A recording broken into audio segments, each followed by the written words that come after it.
This is 20, 25 years from now, you young guys in the front row here, your kids are going to turn to you and say, how did you make it through the Obama Great Recession? They're going to look back on these years as a very troubled time in America. And how you answer is going to depend in part on what happens about a year from now. Because about a year from now, you're going to wake up and turn on the TV, and it's going to say one of two things. One, the TV could come on and say, President Obama has been reelected to a second term.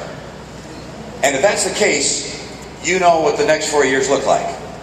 They'll look like the last 4 years we've just endured, with very high levels of unemployment, with actually chronic unemployment today is worse than it's been at any time, including the period of the Great Depression. And then you have housing values. Housing values are down by about a third nationwide.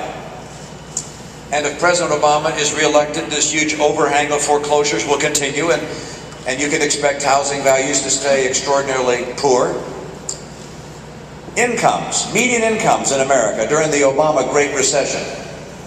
Median incomes in the last 3 years have declined by 10%. At the same time, people are working hard to put food on the table that's more expensive. Gasoline is more expensive. Healthcare is more expensive. These have been tough times for middle-income Americans. And finally, you'll know what the future looks like from a fiscal standpoint.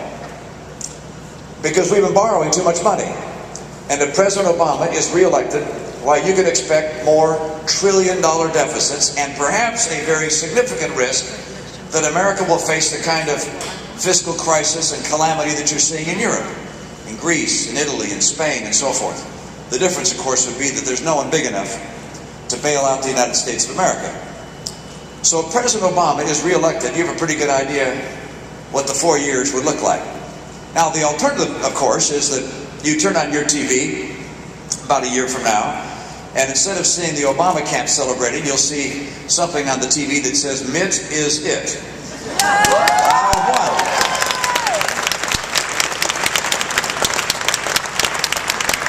Now that's the scenario I'm looking forward to. Because I want to go to work to make America once again the most attractive place in the world, the most prosperous place in the world for middle-income Americans. I want this to be the place where people around the world say, I wish I could be middle class in America, with all the jobs they have there, with rising incomes and bright prospects. I want Americans once again to know that the future is brighter than the past.